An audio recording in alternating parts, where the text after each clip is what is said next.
Point Park men's basketball had a 4-overtime thriller in Indiana, and Taylor Rinn secures the top spot for most rebounds in Point Park history. Track and field take over the Spire Midwest Open and come home with some new school records. The Penguins are 4-4-2 in their last 10, and the future of Pirates baseball looks brighter than ever. And the NFL season is coming to a close, with the conference championships this weekend as we get closer to the big game. It's time to come on down to the Pioneer Sideline.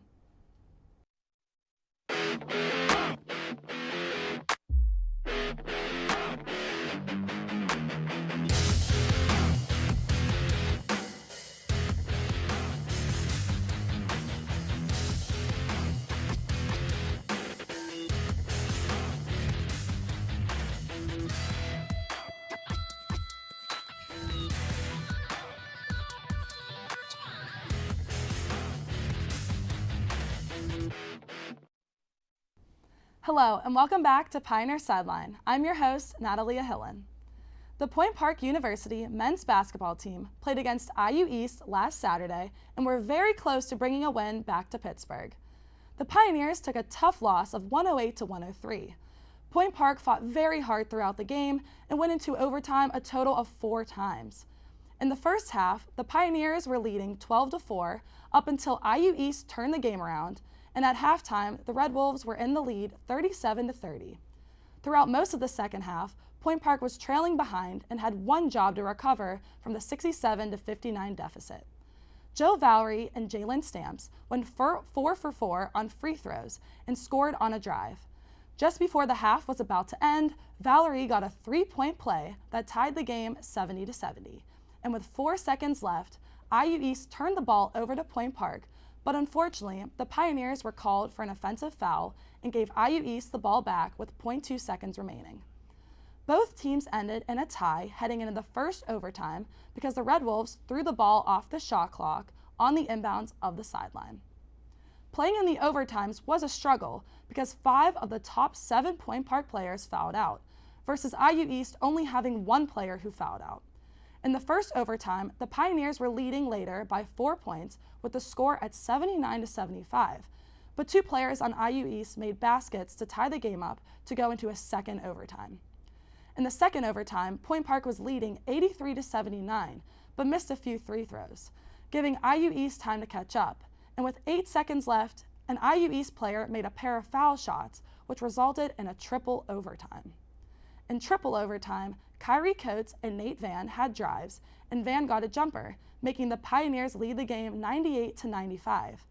IU East player Johnson had a big 3-pointer and tied the game 98-98 with 1:02 on the clock. With only a small amount of time left on the clock, both teams made 1 of 2 free throws, which made them go into a 4th overtime with a score of 99-99.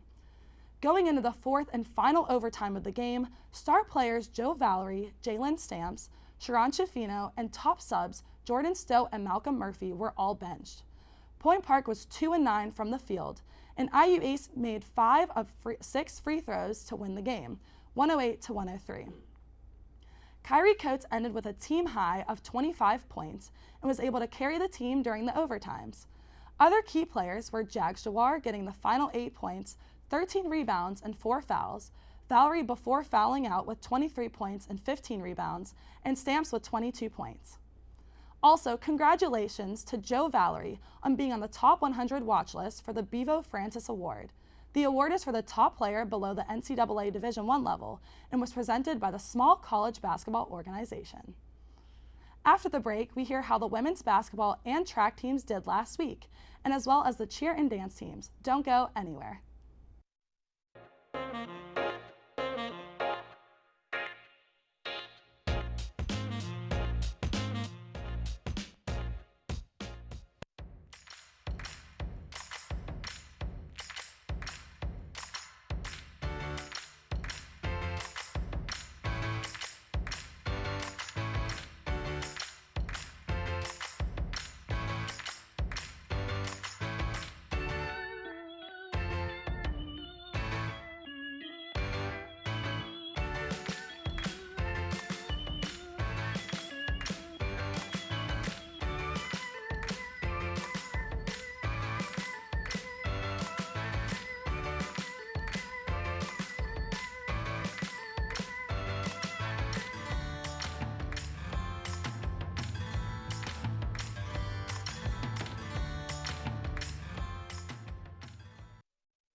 Welcome back. The women's team also played IU East and unfortunately took a loss of 86-77.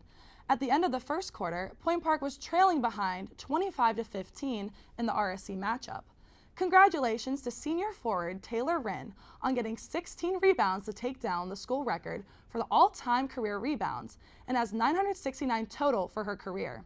She took down the record that stood for 34 years. Ari Blada got 25 points, 11 rebounds, and 9 assists, and Emma Pavlik scored 18 points on 7 for 11 shooting. With 5 minutes left in the second quarter, the Pioneers were leading 29-24 after the 9-4 run. IU East ended the half on a run, taking the lead 48-36. The final score of the game was 86-77.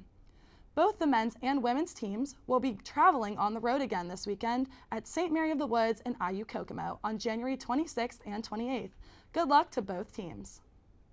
Switching gears over to Point Park University's competitive cheer team as they competed at the Rochester University Warrior Classic this past Saturday and placed 6th with a final score of 64.75. This is their best team score so far this year and got some of the best scores in the areas of general showmanship, impression, and in the jumps. Their next cheer competition is at the Aquinas Saints Showdown on February 5th in Grand Rapids, Michigan. Stay on the lookout for Point Park University's dance team as their next competition is at Marian University in Indianapolis on January 28th. Good luck, ladies. Now, let's hear from Hannah Bazet to give us a recap on how the track team did at the Spire Midwest Open. Hannah? Thanks, Nat. The men's track and field team traveled to Geneva, Ohio this past weekend, where they competed in the Spire Midwest Open. It was a big day for Yannick Windelband, who took down the school record in the 3,000 meters that was set nearly 7 years ago. Windelband ran with a time of 8 minutes and 55 seconds in the 3,000 meters. He is also the first runner in team history to break 9 minutes in the event and surpass the school record by 7 seconds. This helps set the tone for the rest of the men's distance runners. Senior John Ziegler set a personal record and got top 10 placement in the 800 meters. He had a time of 2 minutes and 1 second to take 9th place. Running the mile, 2 Pioneers PR'd. This includes Ramiro Ulunke, who ran with a time of 4 minutes and 28 seconds, and Elijah James, who ran at 4 minutes and 39 seconds. Junior Damir Stewart won the triple jump with a distance of 13.65 meters. He also won second in long jump at 6.72 meters. Additionally, Stewart led the Pioneers in the 60-meter dash with a time of 6.94 seconds, which was just 0.03 seconds off of the NAIA's national qualifying time. Finally, he competed in the 200 meters where he got a time of 22.55 seconds. Stewart was also named RSC Athlete of the Week for his performance in this past weekend's meet. Ja'Cory Stemps led in the 200 meters, placing 9th with a time of 22.41 seconds. He was just behind Stewart in the 60 meters, recording a time of 7.11 seconds. In the 400 meters, Steve Bradley took 11th place, running at 50.85 seconds. Behind Bradley was Juan Barrera in 14th at 51.11 seconds, and behind Barrera was Damir Lomax in 17th place at 51.16 seconds. Peter Durando cleared 3.95 meters in pole vault, putting him in the second best height for indoor team history and setting a new PR for himself. Stewart and Collins Eze both competed in long and triple jumps. Eze placed in the top 10 for both events, placing 6th in the triple and 10th in the long. David Attram placed 11th in shot put and was the throws leader of the day, and Siobhan Fletcher placed 12th. Moving on to the women's team, it was a busy day for Sideline's own Natalia Hillen, who was named Team Athlete of the Meet. Hillen set a new school record in 60-meter hurdles with a time of 9.28 seconds, passing the old record that was set 7 years ago. She also competed in the 400-meter, where she placed 9th overall with a time of 1 minute and 2 seconds and placed 9th in hurdles at 9.62 seconds. Her prelim time was good for the school record and also puts her at 2nd in the conference. In the 200-meter dash, Hillen ran a time of 27.19 seconds for 19th place. Competing alongside Hillen, Rakia Ellsbury PR'd with a time of 28.14 seconds. She also competed in the 60-meter where she paced the Pioneers with a time of 8.34 seconds. Michaela Rice competed in the 400-meter where she ran a time of 1 minute and 3 seconds. Allison Placio led a group of 5 Pioneers in the 3,000 meters to get a career best of 11 minutes and 11 seconds. That time makes it into the top 5 all-time mark in program history. Kiara Sawyers and Natalia Zuko were next in the event for the Pioneers. In the 600-meter dash, Carlin DeBee and Jana Schmid ran the third and fourth best times in program history. DeBee ran 1 minute and 42 seconds for third, and Schmid was right behind at 1 minute and 43 seconds for fourth. Emily Leo ran the sixth fastest event time in team history at 1 minute and 46 seconds. Alyssa Campbell placed ninth in the mile with a time of 5 minutes and 14 seconds. Sophie Jabozi was 7th in the triple jump at 10.54 meters, 10th in long jump at 4.65 meters, and led the Pioneers in both shot put and weight throw for the day. Carson Hetzler also cleared 1.40 meters to take 14th place. Both the men's and women's track teams compete again at the YSU College Mid-Major that takes place on January 27th and 28th. We are so proud of our Pioneers and all of the team history that they've made so far this season. Joining us now is Pioneer Sideline's host, Natalia Hillen. Natalia, first I want to congratulate you on your huge success in this past week's meet. Thanks, Hannah. I really appreciate it. First, I want to know what your preparation has been like for the hurdles and the 400. My preparation for hurdles first. Basically, anytime we can go outside with some good weather, we'll go to the track at Shenley. We'll go over a couple hurdles at a time, practicing lead leg drills, trail leg drills, going down the middle. And on Tuesday and Thursday morning, we do our technique practice. So I usually get a couple runs of hurdles in there with the lead leg, trail leg. So we practice a decent amount of time, a week. And then for the 400, I would say just doing our sprinting workouts and working on, resistance and getting faster with that. Yeah, and it sounds like your practice has paid off. There's only been 3 meets so far this season, and you've been given the title of Athlete of the Meet twice. What does it mean to you to continually be recognized for your efforts by your coaches and teammates? Being Athlete of the Meet means a lot to me, especially for 2 times now this indoor season. It just shows all of the hard work and dedication that I put in each and every day going to practice. And my 100% is different every single day. So one day will look different than the other, but I would say it just means a lot to me. Yeah, and your 100% shine through. How did it feel when you broke the school record for the 60-meter hurdles? I actually woke up Sunday morning, saw my face on Twitter, and I was like, no way. Like, that's awesome. I was really happy, and it was really unexpected. I did not know that I broke the school record at the meet competing. So it was definitely a very happy surprise to see that when I woke up. Yeah, so you've had a great season so far, but there's still a lot of time left in the track season. To finish us off, tell us what you're most looking forward to for the rest of the season. I'm definitely looking forward to just getting better and better every single day. Having that mindset of pushing through, knowing that all of that hard work is paying off. Each and every day I wake up for practice and lifting, I know that I just want to get better every single day and be the best version of myself. Well, that's all I have for you today, Nat. We are so proud of you. Thank you, Hannah. After the break, we'll get some insight on how the rest of the sports world is doing. Stay tuned.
Welcome back. Now let's hear from producer Joey Bova to update us on all things locally. Joey? Thanks, Nat. The Pens are 4-4-2 in their last 10. Through 5 of their last 10, they took 2 overtime losses and an overtime win. The Pens have 3 more games, including today. They have 1 more home game before the break against the Sharks and won't be back home until February 7th against the reigning Cup champs, Colorado Avalanche. The Pens have a good bit of tough matchups in the second half of the season and will be looking forward to their playoff push later this year. In Pirates news, the Bucks have 5 top prospects in baseball right now. 2 top 10 second base prospects in 2022 first-round pick Tamar Johnson, ranked 49th overall on Baseball America's top 100 prospect list. 7th overall pick Nick Gonzalez from the 2020 draft. With the second base position filled, the Bucks also have first overall pick in the 2021 draft catcher Henry Davis, ranked at 73. Right-handed pitcher Luis Ortiz, who started 4 games last year, going 0-2 over 16 innings. And the Bucks' highest-rated prospect, Endy Rodriguez, a versatile catcher, second baseman, and outfielder, ranked at 23. I think the Bucks have a bright future this year and can make some mid-season moves to bring up some young Bucks to strengthen the roster to make a push for a potential wildcard spot. That's all from me. Back to you, Nat. Thanks, Joey. Now let's send things over to India Durham to update us on how the rest of the sports world is doing. India. Thanks, Nat. In the NFL's divisional round, the Kansas City Chiefs, Philadelphia Eagles, Cincinnati Bengals, and San Francisco 49ers all took home the win to make it to their respective conference championships. Facing the Jacksonville Jaguars, the Kansas City Chiefs won by a final score of 27-20. Patrick Mahomes had 195 passing yards and 2 touchdowns throughout the game. Isaiah Pacheco had 95 yards in 12 attempts, and Travis Kelce had 98 receiving yards, 2 touchdowns, and 14 receptions. Next, we have the New York Giants against the Philadelphia Eagles. The Eagles took home the win with a final score of 38-7. Jalen Hurts had a game total of 154 passing yards and 2 touchdowns. Kenneth Gainwell had 112 rushing yards and 1 touchdown in 12 attempts, and Devonta Smith had 61 receiving yards, 1 touchdown, and 6 receptions. The Cincinnati Bengals took on the Buffalo Bills, and the Bengals took home the win by a final score of 27-10. Lastly, we have the Dallas Cowboys against the San Francisco 49ers, where the Niners won by a final score of 19-12. Brock Purdy with 214 yards passing and 19 completions and 29 attempts. Christian McCaffrey had 35 rushing yards, 22 receiving yards, and 1 rushing touchdown. George Kittle had 5 receptions and 95 yards. The San Antonio Spurs take a loss against the Portland Trail Blazers with a final score of 127-147, and the Trail Blazers take the win with a 20-point difference. The Memphis Grizzlies take a loss against the Sacramento Kings with a final score of 100-133, and the Kings for the win with a 33-point difference. Moving on, there are a lot of upcoming games to finish out the month of January, in which we only have a few days left to soon prepare for All-Star Weekend, which will be held in Salt Lake City, Utah this upcoming month, followed by the NBA playoffs this April. That is all I have. Back to you, Nat. Thanks, India. After the break, we come back with Case of the Week. Stay tuned.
Welcome back. Divisional championships are here. We all saw how the games went this past weekend. Some were a little more surprising than others, and others not so much. Today, I'm joined with Matt, Gabe, and John, and we're going to talk about how we thought the games went this past weekend, who we think is going to win the divisional championship games, and who we think is going to make it to the big game. So, Matt, I know you're a Cowboys fan. We'll start in the NFC. How did you feel about that Cowboys-49ers game? So the Niners, honestly, were just the better team that night. That's just going to leave it at that. Their defense has been number one for almost 10 straight weeks. They're a very good team. Dallas' defense stepped up a lot, but it's really hard to score. It's really hard to beat a team like the 49ers on both sides of the ball. Yeah, I agree. That's a fair point. I do think the 49ers were the better team on that day, but I think that the big thing that helped them win that game was that Brock Purdy didn't make the critical mistake that Dak made, which was turning over the football. And I also think that kicking the field goal off of the muffed punt when you had very good field position, and also when Dak threw the pick when they were on the other side of the field, also put them in a very hard position to win that game against a good team. Yeah. I feel like San Francisco was able to run the ball really well. Brock Purdy, they didn't really have to put too much on his shoulders. They have a very talented roster, as you guys have said, a very talented defense, arguably the best in the NFL, 2 All-Pros, Nick Bosa, who's having a Defensive Player of the Year type year, Talanoa Hufanga, safety back there. So 2 All-Pros, that defense have a really talented roster, and they didn't have to put too much on Purdy's shoulders. Don't forget about Fred Warner, too. Yeah, Fred Warner is a big name on the 49ers Best linebacker in the defense. league for a while. Yeah. Me personally, I wasn't rooting for the Cowboys. I thought the 49ers were going to win that game. I can see where you guys are talking about Brock Purdy not making the mistakes. He's still a rookie, but now we're going to go to the Eagles-Giants game. I'm not surprised the Eagles won that game. I've been rooting for the Eagles since they, were undefeated pretty much all season. That's not taking away from the Steelers, obviously, but I'm not surprised that they beat the Giants. Matt? I'm not either. The Giants just match up really, really bad against the Eagles. A lot of teams do, but the Giants specifically, they don't have a good enough O-line to stop the team that led the league in sacks. They don't have a good enough passing game to get past 2 great corners. It's just not a good matchup for the Giants. I expected a blowout, and it was a little bit more of a blowout than I thought, but I did expect a blowout.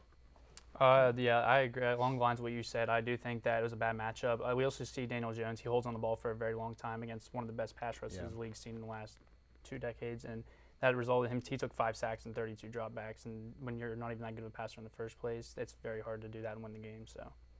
Yeah, they really dominated in the trenches on both sides of the ball. Again, they led the league in sacks. They got after Daniel Jones, and the Giants came a long way from where they were. So the fact that the Eagles blew them out the way they did, it was very, very impressive. I don't know. I'd have to say Brian Dable was my coach of the year this year, the way he turned the Giants around. Yeah. They haven't made the playoffs since 2016, since that infamous boat pick. So now we'll go into the AFC. Bills, we'll start with. I thought the Bills could have made it a little bit of a closer game. I agree. I think Josh Allen probably could have worked a little bit more of his magic, try and get Stephon Diggs a little more active. We saw them on the sideline, Stephon Diggs throwing his hands up. Matt, how did you feel about Joe Burrow and the Bengals' performance against the Bills? Their defense impressed me last week for sure. There's just something about Josh Allen that he led the league in turnovers this year. So there's just something about him where he turns over the ball too much. And when you do it against a team like that, they're going to punish you. That's simply what happened. He struggled to score the ball. Stephon Diggs was on locks the whole game. And before Stephon Diggs even came to Buffalo, Josh Allen was honestly a struggling quarterback. When you don't have your best guy getting open, you're going to lose that game for sure, and that's all that happened. Stephon Diggs got locked up. Josh Allen didn't know what to do. I said before the game that there's 2 keys to win for each team. I said for the Bengals that they would win if they could get Josh Allen turn the ball over, which happened, and I said the Bills' key to win would have been if they were able to get pressure and sack Burrow, which didn't happen. So I'm not surprised by the outcome of this game. I thought it would be a little bit closer than it was, but like you said, Stephon Diggs was under lock and key the whole game. So it was going to be really hard for the Bills to go down and put points on the board consistently in that one. Yeah, Josh Allen was a major disappointment. You brought up his turnovers. I believe losing Dable to the Giants, that was because you look at Daniel Jones, he turned the ball over a ton. Again, Dable down on the turnovers. Josh Allen, he wasn't turning over the ball much those past couple of years. Loses Dable, he led the league. So losing him, and Joe Burrow just outplayed him. Josh Allen is talked about among the elite of the elite.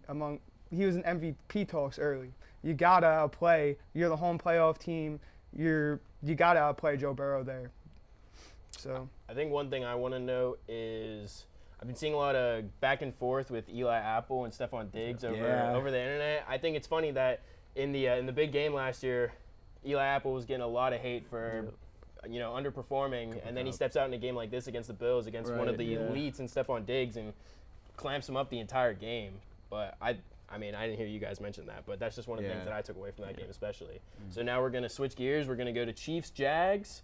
I am not surprised by the outcome. I did see Patrick Mahomes get hurt early in that game, a little bit of an ankle injury. I'm more surprised that he stayed in as long as he did, especially coming out back into the second half. But still, it's the Chiefs. Patrick Mahomes is one of the greats. Travis Kelce, one of the greats. What are you going to do to stop those two? Honestly, not much to say. We knew that the Jags were matched up horribly against tight ends. Travis Kelce is that good. Mahomes is that good. Mahomes on one ankle is actually still that good as well. It's just not a good game for the Jags. I think if Mahomes doesn't get hurt, the game's not even that close, to be honest. And that's really all it is. The Chiefs are just a better team. Yeah, I can agree with that. I think that Mahomes' mobility being hurt, I almost question why he came back, because you saw him come back in the fourth quarter just to hand the ball off. I feel like you could have kept Chad Henne in to do that, because I also saw that 6 of his first 12 passes were out of the pocket, and then he got hurt, and then not a single pass he attempted in the rest of the game was outside the pocket. So he does have 8 days to recover before the big games of the AFC Championship that they need to win, obviously, against the Cincinnati Bengals. So I expect him to be at least a little bit more mobile than he was. But for that game right there, it didn't look very well for them. Yeah, I mean, the Jaguars did surprise me a little bit. Jamal Agnew, that fumble in the red zone, that was costly. The Jaguars looked like they were making a little rally there. And with Mahomes hurt, that's a big, big blow for the Chiefs. Mahomes not being at 100%, I worry about that heading into this AFC Championship game. If they can't beat the Bengals, if Mahomes can't beat the Bengals healthy 100%, how's he going to beat them on one leg? That Bengals defense is just too talented. If Mahomes isn't himself, and when he is himself, 0-3 against Burrow and the Bengals. So that injury is a major blow to the Chiefs right now. Yeah. All right. So divisional championships. We got Bengals, Chiefs, and then in the NFC, we got Eagles, 49ers. I'm going to say my picks first. I'm going to take the Bengals over the Chiefs for the sole fact that I don't know how I feel about Patrick Mahomes coming into their game. Like Gabe said, he has a few days to rest to get back into, full shape. But I think overall, the Bengals are just a better team. Yeah. I think Joe Burrow, we all know Joe Burrow's elite, and so is Patrick Mahomes. But Joe Burrow, that wide receiver core, T. Higgins, Jamar Chase, Tyler Boyd, Pittsburgh native, and that running back with Joe Mixon and Samaje Perine, and their defense. I like the Bengals defense way more than I like the Chiefs defense. I haven't really been a fan.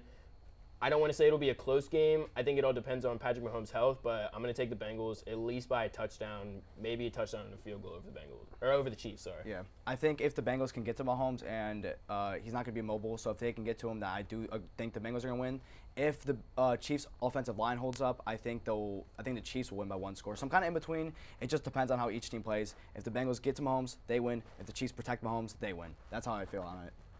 Yeah, I kind of agree with what you're saying, but I also think that this is more the Bengals' games to lose. I don't think the Chiefs they're not incapable of winning this game, but it's the Bengals' game to lose. And the reason why is because with that wide receiver core, the Chiefs have never been able to lock that down. It's just that's why they win this game. And Burrow's averaged 330 passing yards the last 3 times they've met. He's thrown 8 touchdowns, 1 interception.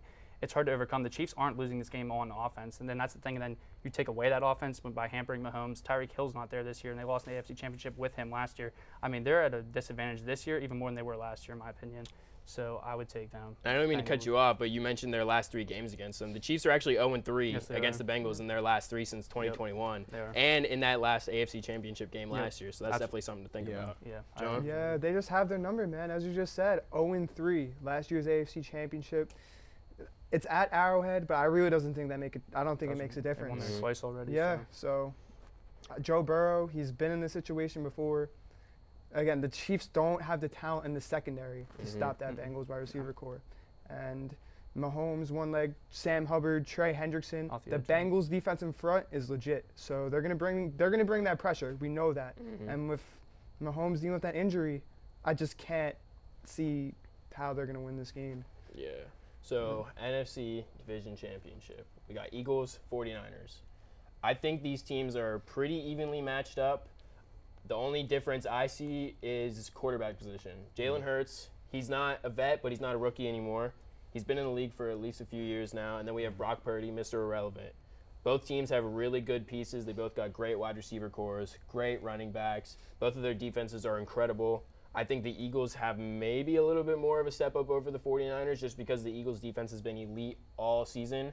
49ers started to pick it up, like we were mentioning earlier, a little bit into the season, but both sides of the ball, incredible. I have the Eagles. I have the Niners only for one reason. My only reason is they haven't given me a reason to pick against them. They've won their last 9 games. Purdy has yet to lose. And even when the offense struggled last week, they still didn't make mistakes like turn over the ball at all. I just think the Niners are better as of right now. They've had that number 1 ranked defense since like week 8, I think it is. So I'm just going to pick the Niners solely for the fact they've been playing better as of late. That's fair. For me, this is a very close game because these are the 2 most complete teams in the league on paper, I believe, hands down. But the one thing that concerns me with the Niners is that they only had 1 sack and 42 dropbacks from Dak last week, and they're not going to be able to get away with that against you. They have to bring pressure with the front 4. And I do think the 49ers will win this game, but I think it's going to be close. I really do. But 49ers probably going to be my pick for that one. Yeah, I'm going to go with the Eagles here. It's going to be a low-scoring defensive game. I feel like Jalen Hurts lives up to the moment against this tough 49ers defense. I think it's going to be a low-scoring defensive battle, but instead of Dak, I feel like Jalen Hurts is going to take care of the ball, and I feel like he's going to make the big plays when it matters. I feel like in a defensive battle, though, the thing that also stands out is the Eagles have allowed over 30 points 5 times this year, and in 9 of the last 12 weeks, the Niners have allowed 17 or less. I think that also says something coming in is because both teams are really good on paper, especially on defense. But I believe that the Eagles have been more prone to cracking this year. And I think if it's a defensive battle, I think 49ers have the edge. That's the reason I picked the Niners, just because they've been better as of late, and that's all it is. Yeah, really. it's just hot. Yeah. Shaking the playoffs. Like we saw with the Jags. I believe that it's just getting hot at the right time. It does play a big difference in the playoffs. Yeah. Yeah. All right, so for the big game, I have Bengals-Eagles. It seems like you have Bengals-49ers. I don't know about the AFC for sure, but I'm just going to go Niners-Chiefs. Niners-Chiefs. Gabe? Bengals, Niners. Bengals-Niners. Bengals, Eagles. All right, John and I are on the same page. Looks like we're a little bit indifferent across the board, but I guess we'll have to wait. That's all we have time for this week. We hope you're able to join us on the same Pioneer time, the same Pioneer channel, and the same Pioneer sideline.